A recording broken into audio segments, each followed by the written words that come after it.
사무엘하 12장입니다. 12장 1절부터 15절입니다.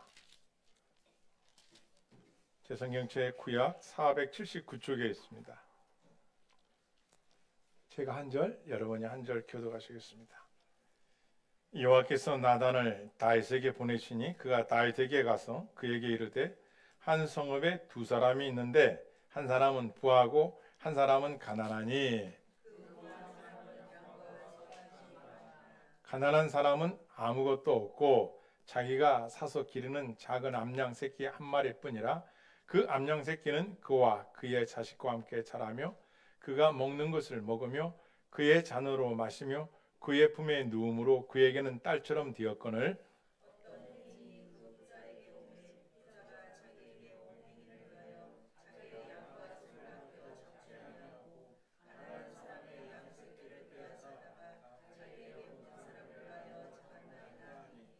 다윗이 그 사람으로 말미암아 노하여 나단에게 이르되 여호와의 살아계심을 두고 맹세하노니 이 일을 행한 그 사람은 마땅히 죽을 자라.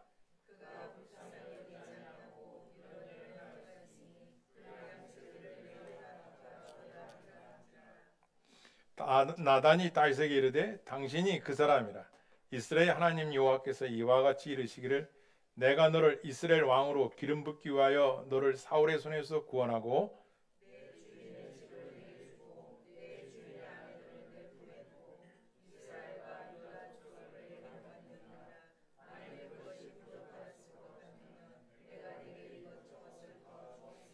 그리하여 어째여 네가 여호와의 말씀을 없인 여기고 나보기에 악을 행하였느냐? 내가 칼로 햇사람 우리아를 치되 아몬 자손의 칼로 죽이고 그의 아내를 빼앗아 네 아내로 삼았도다.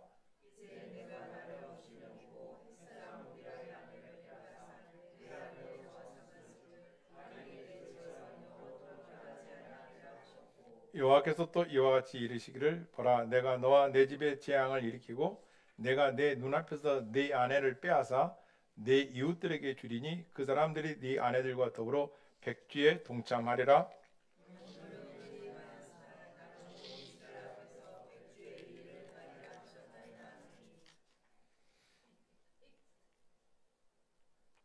다윗이 나단에게 이르되 내가 여호와께 죄를 범하였으므로 하며 나단이 다윗에게 말하되 여호와께서도 당신의 죄를 사하셨나니 당신이 죽지 아니하려니와 14절 10절 같이 읽습니다. 시작.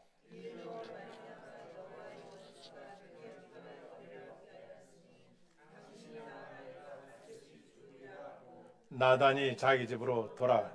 아멘. 우리 앞뒤로 인사하겠습니다. 하나님 하시면 됩니다. 믿음으로 돌파합시다. 할렐루야. 마귀가 바쁠 때는 술을 보낸답니다. 마귀가 너무 바쁘니까 술을 보내서 이성을 부리게 하고 또 마귀가 이 땅에서 가장 공격하는 곳이 세 군데가 있는데 첫째는 교회입니다. 왜냐? 교회는 죄가 들어오기 전에 세워졌기 때문에. 두 번째 가정입니다. 가정도 죄가 이 땅에 들어오기 전에 세워졌습니다. 그리고 마지막 세 번째는 예수 그리스도를 믿는 저와 여러분 성도들입니다. 왜요? 넘어뜨리려고 수없이 반복적으로 사탄은 불화살을 여러분들에게 쏘아댑니다. 거룩한 성전에 올 때도 다툴 수 있습니다. 주의를 준비하셔도 싸울 수 있습니다. 목회자인 저한테도 상당히 많을 때도 많습니다. 성전에 있는데도 제 마음은 저도 푸른 바닷가 잔잔한 호수가 있는 곳 가서 쉬고 싶고 그래 얼마나인지 몰라요. 저도 로맨스적인 사람인데 막 그런 것들.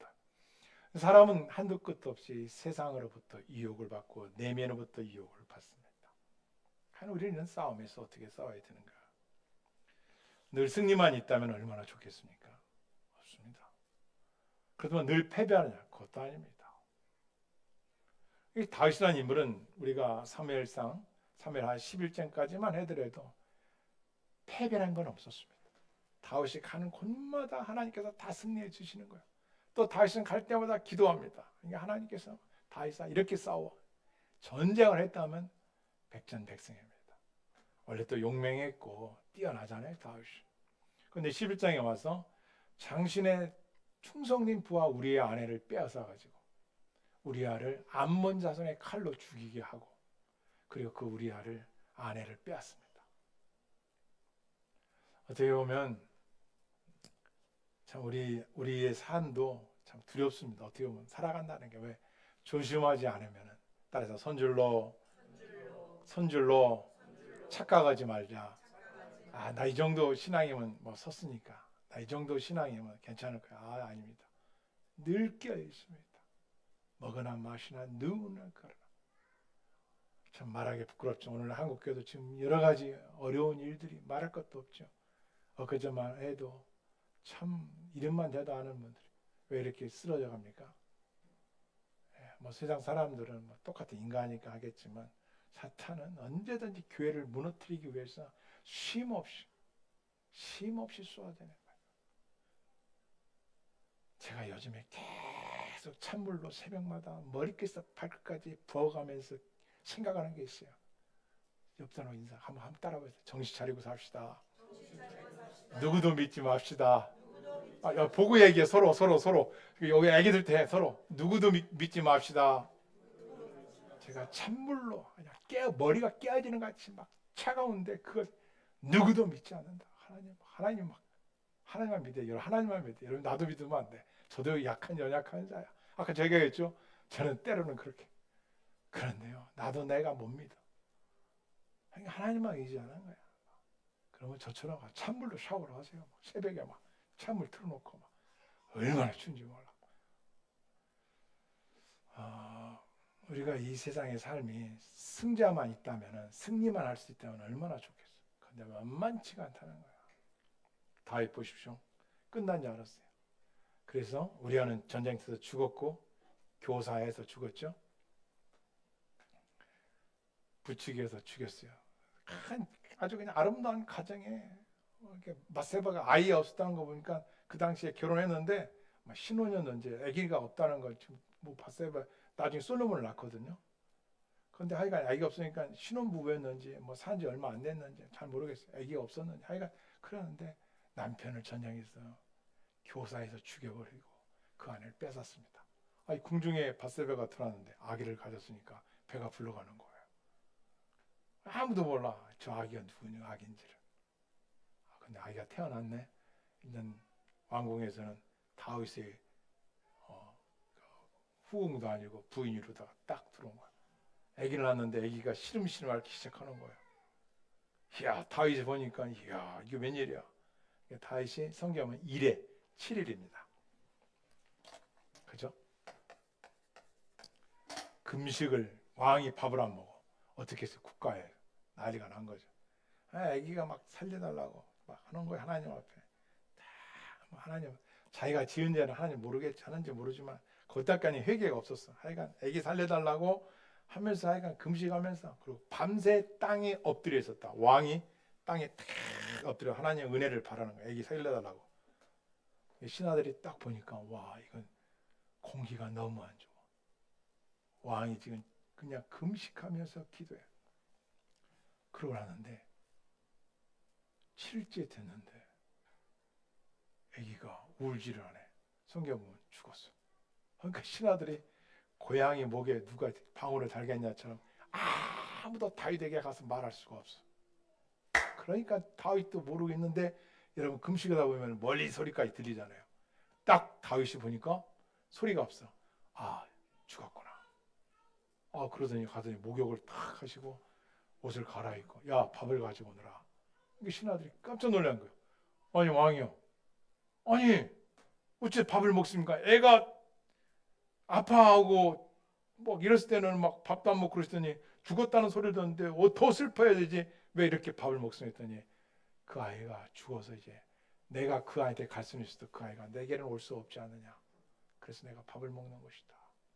깜짝같이 끝난 줄 알았어. 그렇게 해서 그것이 몇 개월? 성경에 보면 6개월에서 12개월, 정확히 10개월 딱 지났습니다. 이게 딱 그 정도 그 안에 일어난 일. 근데 어느 날 이 나단이라는 선지자가 찾아옵니다. 찾아와가지고 그 아이가 이제 죽기 전에 있어요. 나단이 왔을 때는 죽기 전에 이 아이가 좀 살았으면 좋겠는데 하는 그때 나단이 딱 오더니 왕이여 평안하신가 하더니 다음 같은 얘기를 하는 거예요. 그 얘기가 뭐냐, 한 마을에 한 행인이 나그네가 찾아왔습니다. 그런데 부자가 있던 집은 얼마나 부자냐면 양과, 여기 보면 3절입니다. 그 2절에 그 부한 사람은 양과 소가 심이 많았고 가난한 사람은 아무것도 없고 자기가 가져 기르는 작은 암양새끼 한 마리뿐이었습니다. 그런데 부자가 자기가 많은 양과 소를 잡아서 그 행인을 대접한 게 아니라 가난한 사람의 그 하나뿐이 없는, 성경이 이렇게 기록했어요. 그 암양 새끼는 그와 그의 자식과 함께 자라며 그가 먹는 것을 먹으며 그의 잔으로 마시며 그의 품에 누움으로 그에게 딸처럼 되었거늘. 이게 이제 우리아를 말하고 우리의 남편 밧세바를 말하는 거죠. 어떤 행인이 그 부자에게 오매 부자가 자기의 온 행인을 위하여 자기의 양과 소를 아껴 잡지 않고 아까워서 잡지 않고 가난한 사람의 양 새끼를 빼앗아다가 자기에게 온 사람이여 잡았나이다. 딱 말을 해요. 다윗한테 다윗이 딱 듣고 율법에 능통하잖아요. 하나님 말씀이 사람이잖아요. 뭐라 그래요? 다윗이 그 사람 말미암아 노하여 나단하게 이르되, 선지자에게 여호와의 살아계심을 두고 맹세한다. 이를 행한 그 사람은 마땅히 죽을 자라. 이 원어에 보니까 죽은 거야. 사형. 그 사람 아니 자기는 부자인데 부자였으면은 자기 것을 잡아서 손님을 대접해야지. 왜 그 하나뿐이 없는 양새끼 하나뿐이 없는 그 집의 것을 뺏어다가 잡아서 행엘에게 주느냐? 그 사람은 사망이다. 사형. 그리고 한단 말이 뭐예요? 그러면서 다윗이 말한 걸 보십시오. 6절을 여러분과 내가 같이 읽습니다. 6절을 여러분과 내가 같이 읽습니다. 시작. 그가 불쌍히 여기지 아니하고 이런 일을 행하였으니 그 양 새끼를 4배나 갚아주어야 하리라 한지라. 몇 배나 갚아줘야 한다고요? 4배나 갚아줘야 한다.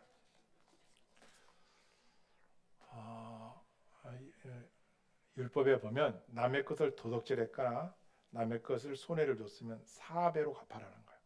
4배로. 2배가 아니라 4배로 갚아라는 거예요. 다윗이 분명히 이 말을 했으면 4배를 갚아야 주리라. 지금 이게 무슨 말씀이에요? 지금 다윗은 자기가 밧세바를 취하고 아기를 임신시키고 또 그리고 아기를 낳아서 지금 신임신을 앓고 있는데 나단 선지자가 와가지고 지금 자기한테 이 이야기를 하는 거예요. 이 내용은 몰라. 하나 자기밖에 모르는 줄 알아 지금. 그 밧세바가 아기를 낳은 거, 자기가 간음죄를 범한 거, 자기만 알고 있는 줄 전혀 이 생각 않고요. 지금 한단 말이 그 사람은 법대로 4배나 갚아야 돼. 그리고 다윗은 왕이니까 그건 사형이야. 딱 이렇게 말했습니다. 그때 나단이 이렇게 말해요. 나단이 다윗 왕에게 이르되 당신이 그 사람이라. 이스라엘 하나님 여호와께서 이와 같이 이르시기를 내가 너를 이스라엘 왕으로 기름 붓기 위하여 너를 사울의 손에서 구원하고 내 주인의 집을 내게 주고 내 주인의 아내들을 내 품에 두고 이스라엘과 유다 족속을 내게 맡겼으나 만일 그것이 부족하였던 것 같으면 내가 내게 이것저것까지 더 주었으리라. 그런데 어찌하여 네가 여호와의 말씀을 업신여기고 나보기에 악을 행하였느냐. 내가 칼로 햇사람 우리아를 치되 암몬 자손의 칼로 죽이고 그의 아내를 빼앗아 내 아내 삼았도다. 이제 내가 나를 업신여기고 햇사람 우리아의 아내를 빼앗아 내 아내로 삼았은즉 칼이 내 집에서 영원토록 떠나지 아니하리라 하였고 여호와께서 또 이와 같이 이르시기를 보라 내가 너와 내 집에 재앙을 일으키고 내가 내 눈앞에서 네 아내를 빼앗아 네 이웃들에게 주리니 그 사람들이 네 아내들과 더불어 백주에 동침하리라. 너는 은밀히 행하였으나 나는 온 이스라엘 앞에서 백주에 이 일을 행하리라 하셨다 하니. 아니 다윗이 다 꿰고 온 거야. 이건 무슨 뭐 판결문을 읽듯이 다윗 왕 앞에 와가지고 다윗이 행한 모든 거를 다 얘기하는 거야. 이런 것 같으면 어떻게 했어요? 솔직히 이런 것 같으면 어떻게 했어? 왕이야, 당신이 왕이야. 이럴 수 있잖아. 뭐야? 여러분과 나 우리 자기 방어 기제라는 게 인간에게 우리가 잘못하고 실수한 것들 누가 질책하고 지적하면 방어하고 싶잖아. 그렇잖아요. 그런 마음들이 있잖아요. 그러니까 다윗도 나단 당신이 뭐야? 내가 왕이야? 여봐라 목을 참수해라. 딱 끝난 거야. 그 왕이 왜 그러면 마귀가 막 다윗 얘만 죽이면 또 나단만 죽이면 자기 죄가 안 드러날 수 있겠잖아. 근데 다윗이 어떻게 해요? 다윗이 나다라 이르되, 따라서 내가 여호와께 죄를 범하였도다. 딱 고백하는 거예요. 나단 선지자 앞에서 내가 하나님 앞에 죄를 졌습니다. 아니, 자기가 죄 진 거에 대해서 사람 앞에 죄를 진 게 아니라 하나님 앞에 죄 졌다는 고백을 하는 거예요. 그때 다시 이렇게 하면 나단이 말을 합니다. 여호와께서 말씀하셨는데 당신의 죄는 용서를 받아서 당신은 죽지 아니할 것이다. 그러나 저 아이는 죽을 것이고 바세바 간음에서 낳은 자식은 죽을 것이고 당신의 집에서 칼이 떠나지 아니하리라. 이렇게 딱 하나님 말씀을 전합니다. 그리고 나단이 갔더라 이렇게 돼 있어요. 간 거예요. 자, 이게 오늘 우리 여러분과 받을 은혜의 말씀입니다. 첫 번째, 지금 다윗은 만약에 이렇지 않고 나단이 안 왔더라면 다윗은 영원한 죄인으로 남았을 거야. 그런데 하나님께서는 다윗을 얼마나 사랑하셨으면 첫 번째, 다윗에게 나단을 보내. 이게 중요한 거야. 이 땅에 우리가 알 수 없는 억만 가지의 죄악을 짓고 살아가는 사람들을 향하여 복음을 증거하고 있다는 거야. 돌아와라. 내가 지은 모든 악한 죄악들에 대해서 하나님 다 알고 계셔. 그래서 이들에게 사람을 보내. 복음을 증거되는 거야. 복음을. 어떤 자들은 듣고 돌아와. 어떤 자들은 쾌락하게 세상이 좀 알라게 내가 가진 이 부동산이, 내가 가진 이 재산이 나의 성이야. 그래서 아침에 우리가 일부 예배 때 말씀 들었죠? 세상은, 이 세상이에요, 세상.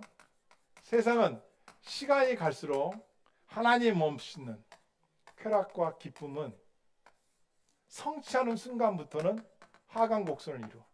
그래서 또 다른 대상을 찾고 또 다른 사물을 찾고 또 다른 지역을 찾고 또 다른 곳을 찾아가. 인간은 끊임없이 방황하는 거야. 왜? 당신의 욕구를 채우고 싶은데 안 채워져. 채웠다 하면 내려가. 그런데 하나님을 믿는 성도들은 시간이 갈수록 하나님에 대한 갈망이 크다는 것은 뭐냐면 이 곡선이 갈수록 커지는 거야. 하나님을 더 갈망하게 되고 하나님을 더 찾게 되고 하나님을 더 사모하게 돼요. 사모. 이렇게 살아가는. 이게 성경이죠. 이건 세상이고. 그러니까 다윗은 성경에 보면 나오죠. 본문도 있고 후궁도 있고 뭐 많아. 너 성경 보면 하나님께 달라 했으면 더 줬을 거예요. 그런데 왜 하나뿐이 없는 우리아의 아내를 뺏어다가 네가 취하고 아기를 임신시키고 태어나게 해서 네가 속였느냐는 거야. 그래서 다윗한테 탁 나단이 얘기한 거니까 다윗이 내가 하나님께 범죄하였습니다라고 하는 거야. 여기서 살펴볼 것 하나는 다윗은 나단을 보내주신 하나님의 은혜가 있었다는 거예요. 두 번째, 다윗은 회개한 사람이에요. 회개했대. 그렇지만 다윗은 생명을 하나님이 걷어가지는 않았어요. 나단이 말한 대로 생명은 살려줬지만 죄는 용서받았지만 세 번째, 이 집에 뭐가 떠나지 않는다고요? 칼이 떠나지 않는다. 잘 들어보세요. 아까 다윗이 몇 배를 갚아야 된다고 그랬어요? 4배. 첫 번째, 바사바에서 태어난 아기가 죽습니다. 첫 번째 아이가 죽어요. 한 번. 두 번째, 이 다윗을 통하여 낳은 자식 중에 맏아들이 암논이 있어. 암논이. 근데 그의 친동생 압살롬의 칼에 맞아 죽습니다. 이 암논의 여동생을 이뻤던가 봐요. 이 압살롬이 자기 압살롬의 여동생이 이뻤었는데 이 암논이 이 압살롬의 그 동생을 겁탈한 것을 압살롬이 알아가지고 잔치를 벌여가지고 칼로다가 잔치하는 날 그 형제 중에 암놈을 칼로 죽입니다. 이게 두 번째 죽음이에요. 세 번째, 압살롬이 아버지의 왕권을 뺏으려고 아버지를 궁궐에서 내쫓았는데 아버지가 맨발로 도망가고 왕권을 딱 차지합니다. 그러고 나서 성경대로 백주 대낮에 다윗 왕의 후궁들을 천막을 쳐놓고 겁탈을 합니다. 후궁들을. 성경 그대로 내 아내들과 더불어 백주에 동침하리라. 누가? 아들이.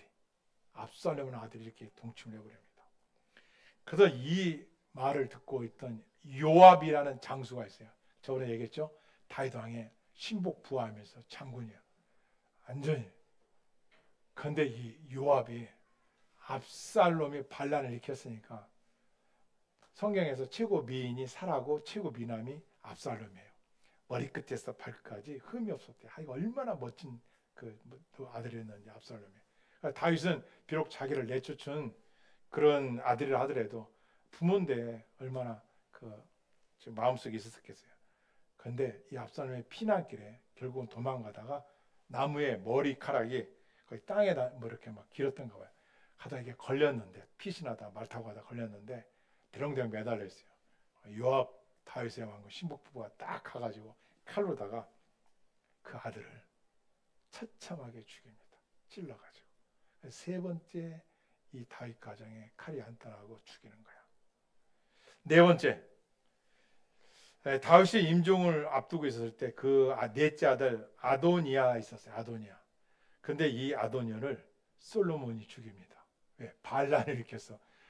다음 왕이 다윗이 내 후계자는 솔로몬이야 이렇게 얘기했는데 아도니아가 또 그 지지하는 사람들과 함께 마을에서 반란을 일으킨 거야. 그래서 솔로몬이 결국은 죽입니다. 4배로 갚는다고 했는데 그대로 4명이 죽습니다. 무서운 거죠. 다윗은 회개해서 용서는 받았어. 용서는 받았는데 그리고 죽지도 않았어.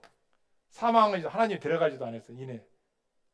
그런데 그 집에 칼이 4명을 죽임. 4명이 죽습니다. 다윗이 얼마나 고통스럽겠어. 얼마나 힘들었겠어. 이걸 한마디로 표현합니다. 아까 제가 성경에서 말했죠. 가정이라는 게 이렇게 소중한 거예요. 가정. 다윗이 한 가정을 완전히 풍지박산을 낸 거야. 하나뿐이 없는 아내를 빼앗아왔지, 임신시켰지, 남편도 생으로 갖다 죽였지, 그걸 또 감춰두고 있었지. 얼마나 악독한지. 근데 그가 나단원이 와서 얘기할 때 다 회개를 한 거예요. 살았어. 하지만 가장 큰 죄가 뭐예요? 가정이라는 거예요. 여러분, 이 가정은 누가 만들었어요? 그렇죠. 하나님께서 만드신 거예요. 이 주인이 하나님의 주인이.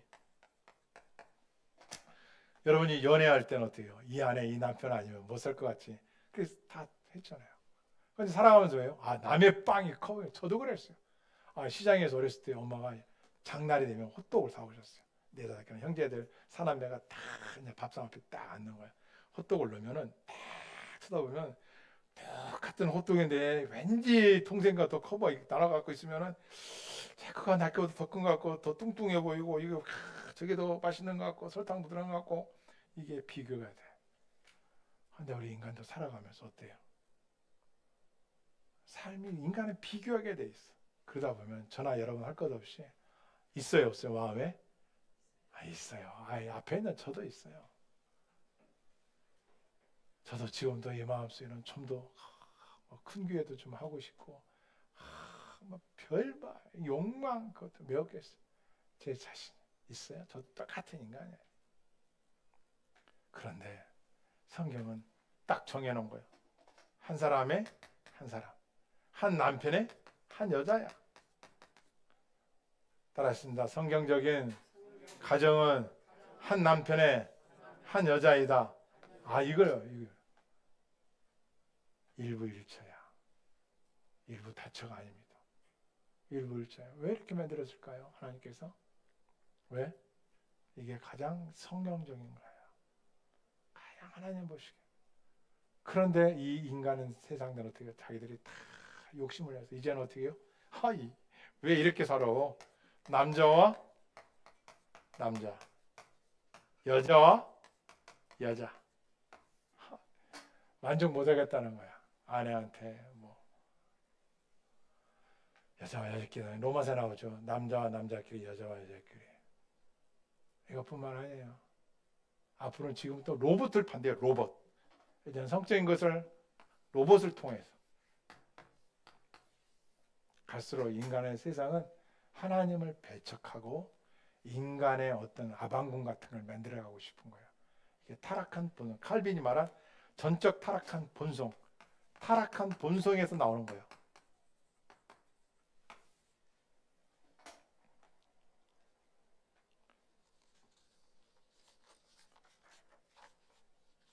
남의 헛동만 커보니까 내 죄는 발견하지 않고 어떻게 해요? 계속해서 남을 판단해요.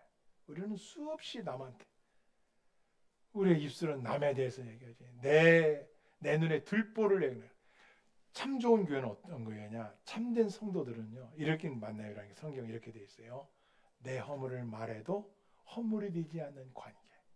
그게 어떤 관계예요? 부부 관계가 그렇잖아요. 한 몸이잖아요. 그러니까 허물이 없어. 서로가 다 진실을 말하고 다 이렇게 관계를 갖잖아요. 두 번째가 우리 이 세상을 살아가면서 반드시 알아야 할, 제가 아까도 강조했지만 하나님의 말씀합이 있다는 것이 가장 중요하다는 것이죠. 이 가정이 바로 그런 것이죠. 하나님의 통치를 받는 가정이냐, 세상의 통치를 받는 가정이냐, 이거예요. 그래서 하나님의 말씀과 예배와 찬송과 하나님을 섬기는 가정이면 그 자녀들 또한 그것을 담습하고 체득하면서 그의 신앙이 내려가는 거예요. 그런데 가정이 그렇지 않으면 어떻게 될까요? 그냥 세속적이고 세상적인 거라면 그렇게 흘러가겠죠. 그래서 하나님께서는 이 땅에 교회를 세우시고 가정을 세우신 거예요. 그래서 가정은 지켜야 하는 거예요. 교회도 지키는 것입니다. 진리도 지키는 거예요. 지킨다. 복음도 지켜야 되는 거고 교회도 지켜야 되는 거예요. 가정도 지켜야 되는 거예요. 만약 우리가 내가 내 마음대로 내 뜻대로 그러면 다 교주가 되고 막 한 남자가 막 여러 명의 부인을 거느리고 또 세상은 아마 동물의 왕국이 되겠죠. 근데 성경은 그걸 알기 때문에 말씀해 놓은 거예요. 자, 그러면 그렇게 귀한 가정을 우리가 잘 지켜나가기 위해서는 어떻게 되느냐. 아까 에베소 제가 읽어드렸죠. 신약으로 오겠습니다. 신약전서 316쪽 에베소서 6장 보시겠습니다.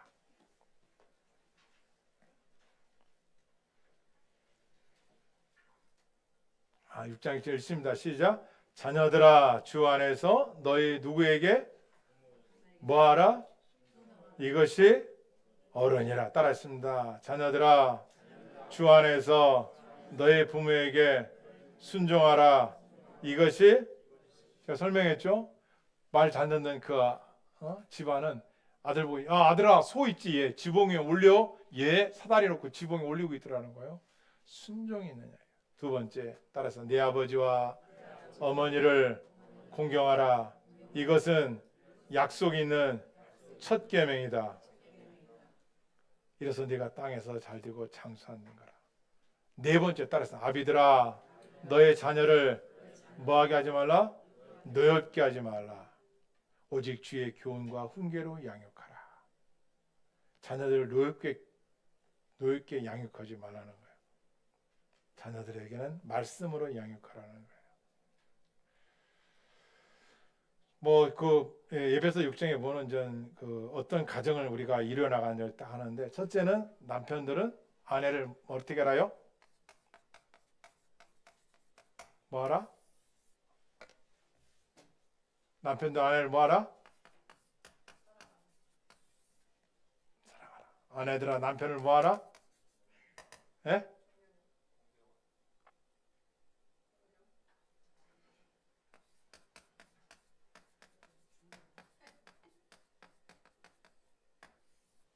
성경 나와 있어요. 아내들아 어머니를 공경하고 아내들은 남편을 뭐하라? 순전하라. 아내들여 가장 영적권을 존중하라. 남편을 존중하라. 남편을 존중하라.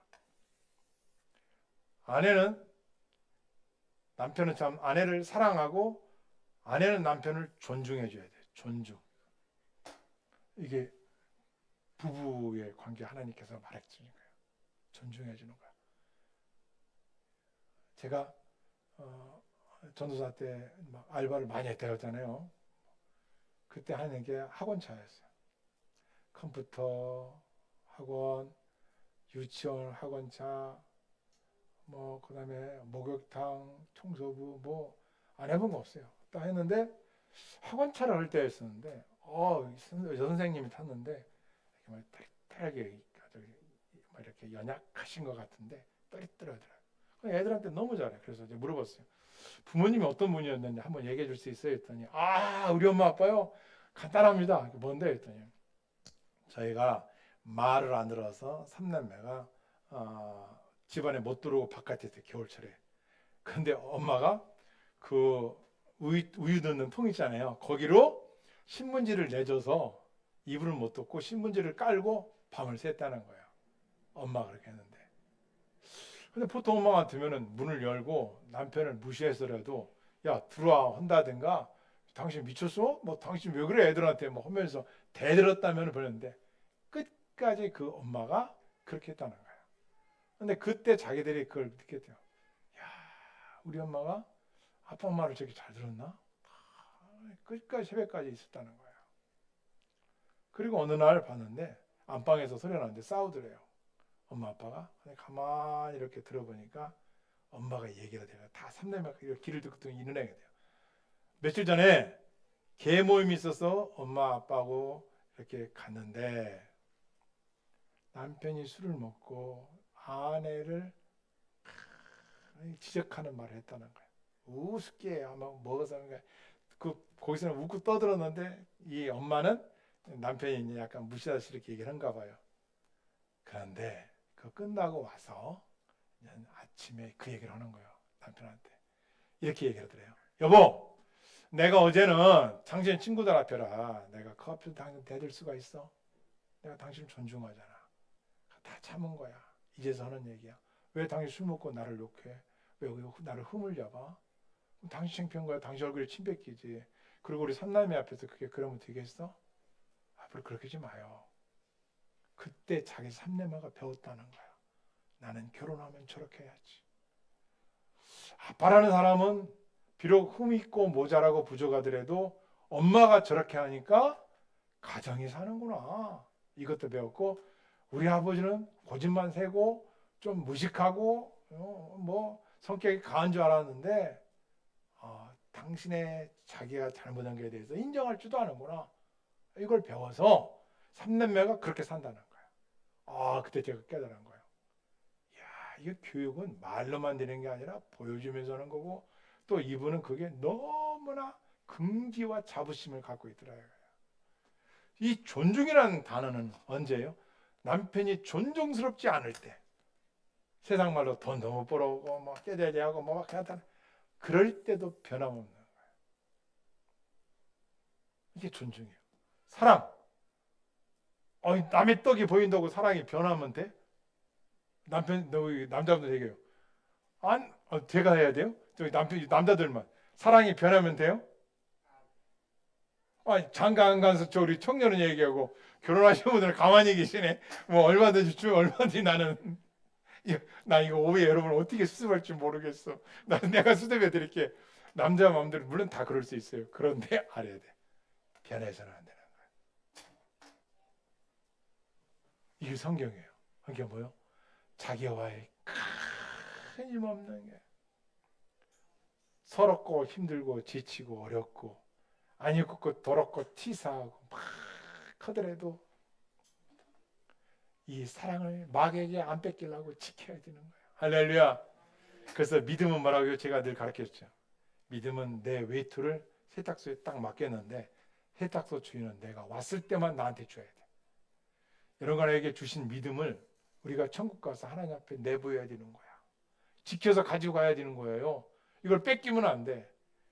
다른 거 뺏길 땐 여러분 막 화내고 해도 믿음 뺏기는 거에서는 안 해.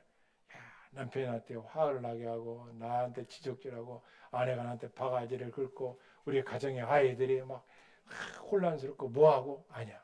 그때 딱 여러분이 기억할 거야. 믿음을 기억하는 거야. 믿음을 기억해야 돼요. 할렐루야. 그래서 가정을 해줄게.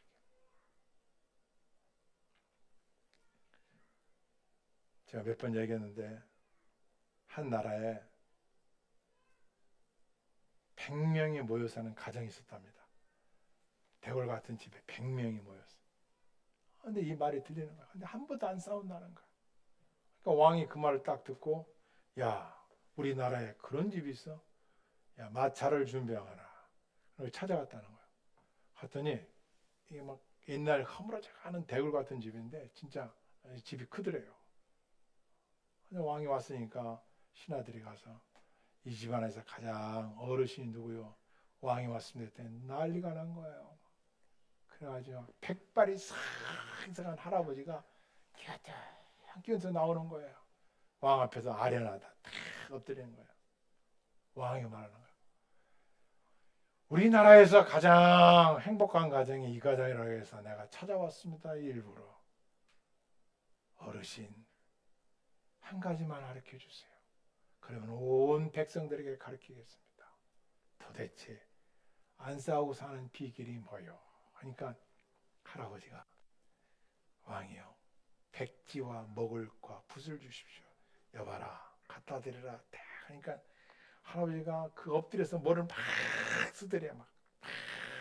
그래서 왕이 이제 아하, 비결을 가르쳐 주는구나. 근데 왕이 참 할아버지가 탁 들어가더니 그것을 왕한테 딱 전달한 거야. 왕이 딱 보니까 여봐라, 이게 뭐라고 쓴 거냐 딱 들어보니까 참을인자가 빽빽하게 써있다는 거야. 왕이 아니 어르신 무슨 뜻이오 했더니 참고 참고 참고 3대가 100여 명이 사는 비결입니다. 이게 참을인자예요. 참을인자는 뭐냐면요, 우리의 마음이 요동을 칠 때 칼로다가 딱 자르라는 거야. 자르라는 거야. 이래서 화목한 겁니다. 이래서 화목한 겁니다.